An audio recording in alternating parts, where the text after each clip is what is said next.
My name is Clara Bennett, and if you're reading this, it means I've finally decided to tell my story. Not because I want pity or admiration. God knows I don't need either anymore, but because what happened to me isn't just about revenge or justice. It's about how one moment can change everything. The choices we make, the people who betray us, and the fire that burns inside when life throws its cruelest punches. I used to think success was linear. Work hard, climb the ladder, earn respect, repeat. That's what they teach you in business school, right? But let me tell you something no professor ever will. Corporate success is messy, ruthless, and often built on lies. And trust me, I learned that lesson the hard way. Let me take you back to where it all began. The day I got fired by a man I once admired more than anyone else in the world. A man whose name still makes my blood boil even now. His name was Victor Langston, and at the time he was the CEO of Innovatech Solutions, a company I had poured 8 years of my life into building from scratch alongside him. 8 years of sleepless nights, missed birthdays, broken relationships. All for what? So he could stab me in the back before closing a deal worth nearly $1 billion. It started with an idea, a patent so revolutionary it could have changed the tech industry forever. At least, that's what I thought when I first pitched it to Victor. Back then, I was his right-hand woman, head of R&D, the person everyone turned to when they needed answers. People joked that I knew more about our products than Victor himself did. Maybe that should have been my first warning sign. You see, men like Victor don't like being outshone. They thrive on control, on making sure everyone around them knows their place. And apparently, mine wasn't meant to shine too brightly. The patent was simple, yet groundbreaking. Imagine a piece of software that could predict consumer behavior with pinpoint accuracy, not just trends, but individual actions. Retailers would pay millions for something like that. Advertisers would kill for it. Hell, governments might even come knocking.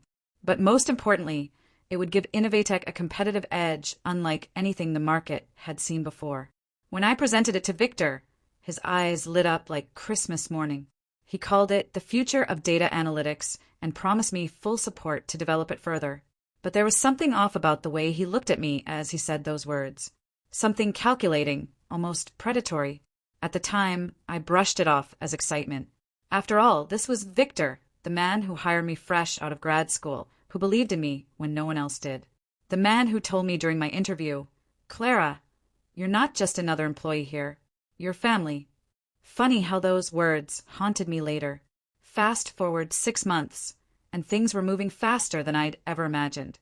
The prototype worked flawlessly, and early tests showed results far beyond our expectations. Investors were lining up, eager to get their hands on the technology. Even competitors started sniffing around, trying to poach members of my team. It felt surreal, like watching a dream come true in real time. For the first time in years, I allowed myself to believe that maybe, just maybe, I was destined for greatness. Then came the meeting. Victor summoned me to his office late one evening, long after everyone else had gone home. The lights in the hallway flickered faintly, casting eerie shadows against the walls. As I walked toward his door, I couldn't shake the feeling that something was wrong. Call it intuition, call it paranoia, but whatever it was, it made every step heavier than the last. When I entered, Victor was sitting behind his desk, staring at a stack of papers like they held the secrets of the universe. He didn't look up when I sat down, which should have tipped me off immediately. Normally, Victor thrived on theatrics. He loved making people wait, keeping them guessing. This silence, though, it was unnatural. "Clara," he began without preamble, his voice colder than I'd ever heard it. "We need to talk." 2 sentences in, and already my stomach was churning. Still, I forced myself to stay calm. "Of course, Victor. What's on your mind?" He leaned back in his chair, folding his hands across his chest. "It's about the patent." For a brief second, relief washed over me. Of course, it was probably some minor hiccup, nothing major. I smiled reassuringly. "Don't worry, we've got everything under control. If anything comes up, I'll handle it personally." Victor's expression didn't change. In fact, if anything, it hardened. "That's part of the problem, Clara. You've handled enough." And just like that, the floor dropped out from beneath me. Before I could respond, he slid a document across the desk. My eyes scanned the page quickly, but it only took a few lines to understand what it meant. Termination letter. Effective immediately. Grounds for dismissal. Undisclosed. What is this? I stammered, my voice trembling despite my best efforts to stay composed. This is goodbye, Clara, Victor said flatly. Effective today. You're no longer employed by Innovatech Solutions. I stared at him, dumbfounded.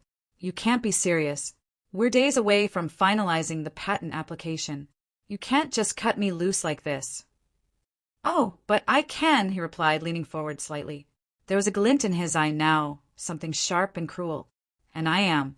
Consider this a business decision, nothing personal. Nothing personal. I repeated, incredulous.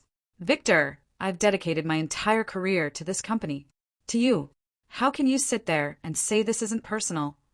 He shrugged, as if my outrage meant nothing. Business moves fast, Clara. Sometimes sacrifices have to be made. Besides, you've done your part. Now it's time for others to take the reins. Others. Not me. Never me again. The rest of the conversation blurred together in a haze of anger and disbelief. Victor refused to elaborate, citing vague legal reasons and confidentiality clauses. By the time security escorted me out of the building, an indignity I hadn't expected, I was shaking so badly I could barely hold my keys. That night, I cried until my throat was raw. Not just because of the betrayal, though that cut deeper than any knife ever could. No, what hurt the most was realizing how blind I'd been. All those years of loyalty, of pouring my soul into Innovatech, and for what? To be discarded like yesterday's trash? But grief gave way to rage, and rage, as it turns out, is a powerful motivator. Over the next few weeks, I pieced together what had really happened. Turns out, Victor had been planning this for months. While I was busy perfecting the patent, he was quietly transferring ownership rights to himself. Every email, every memo, every contract revision, it all pointed back to him. By the time I figured it out, it was too late. The $900 million deal went through, and Victor became the golden boy of Silicon Valley overnight. But here's the thing about revenge stories. They're rarely straightforward. Mine certainly wasn't. Because while Victor basked in his newfound glory, I discovered something he hadn't counted on. Something buried deep within the code of the patent itself. A loophole so devastating it could bring down everything he'd worked for. And that's when the real game began. The loophole wasn't something I had planned. Honestly, at first, I didn't even realize it existed. It was buried deep in the architecture of the software, a safeguard I'd coded into the system during its early development stages. Back then, my only intention was to protect the integrity of the algorithm. If anyone tried to tamper with it or use it for purposes outside its intended design, the program would essentially self-destruct, wiping out all data and rendering itself useless. I called it the failsafe. A clever little trick that ensured no one could exploit the technology without facing consequences. At the time, I thought of it as a failsafe against hackers or unethical corporations. I never imagined it would become the weapon I'd use against Victor Langston. When I discovered what Victor had done, how he'd stolen not just my work, but also the credit and financial windfall that came with it, I spent days locked in my apartment, staring at my laptop screen. My mind raced with possibilities. Should I sue him? Go public with his betrayal? But lawsuits take years, and by then, the damage would already be done. No, if I wanted justice, I needed something faster, sharper. A strike so precise it would leave Victor reeling. That's when I remembered the fail-safe. At first, the idea seemed absurd. Dangerous, even. Activating the fail-safe meant destroying the very thing I'd worked so hard to create. The patent, the cornerstone of Innovatech's billion-dollar deal, would vanish overnight. Millions of dollars in investments would evaporate. Careers would crumble. And while part of me hesitated at the collateral damage, another part whispered, good. Because this wasn't just about me anymore. This was about every late night I'd sacrificed, every promise I'd broken to chase success. This was about the team I'd led, the people who trusted me, only to see their efforts erased because Victor couldn't stand sharing the spotlight. This was about proving that no matter how high you climb, karma always finds a way to catch up. So I started planning. Victor may have thought he'd silence me, but he underestimated one critical thing, my knowledge of the system. Even after he fired me, I still had access to certain backdoors, remnants of my time as head of R&D. These were security measures I'd put in place myself, hidden pathways designed to allow remote troubleshooting in case of emergencies. To most people, they were invisible. To me, they were lifelines. For weeks, I worked tirelessly, mapping out every inch of the software's infrastructure. I studied logs, traced activity patterns, and identified vulnerabilities. Each discovery fueled my determination. Every line of code reminded me of what I'd lost and what I was fighting to reclaim. But activating the fail-safe wasn't as simple as flipping a switch. Doing so required physical access to Innovateka's servers. Without it, I risked triggering alerts that could expose my plan before it was ready. Breaking into a Fortune 500 company's data center wasn't exactly easy, especially for someone like me, a woman with no criminal record, no connections to underground networks, and absolutely zero experience in corporate espionage. Which is why I turned to an old friend. Ethan Choi was the kind of person who thrived in chaos. We met during my grad school days, where he was known less for his academic achievements and more for his knack for hacking university systems. While I was busy acing exams, Ethan was busy dismantling firewalls for fun. Over the years, we drifted apart. He went on to freelance in cybersecurity, while I joined Innovatek, but our friendship remained intact. When I reached out to him, explaining everything that had happened, he didn't hesitate. "Clara," he said over the phone, his voice low but firm, "you know I'm in." Together, we devised a plan. It was risky, borderline insane, but it was our best shot.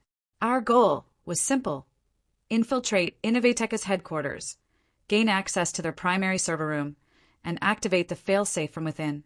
The timing had to be perfect. We needed to strike when Victor was most vulnerable, when the weight of his betrayal would hit hardest. And there was only one event big enough to guarantee maximum impact: the official launch of the patent. The night of the launch, San Francisco buzzed with anticipation.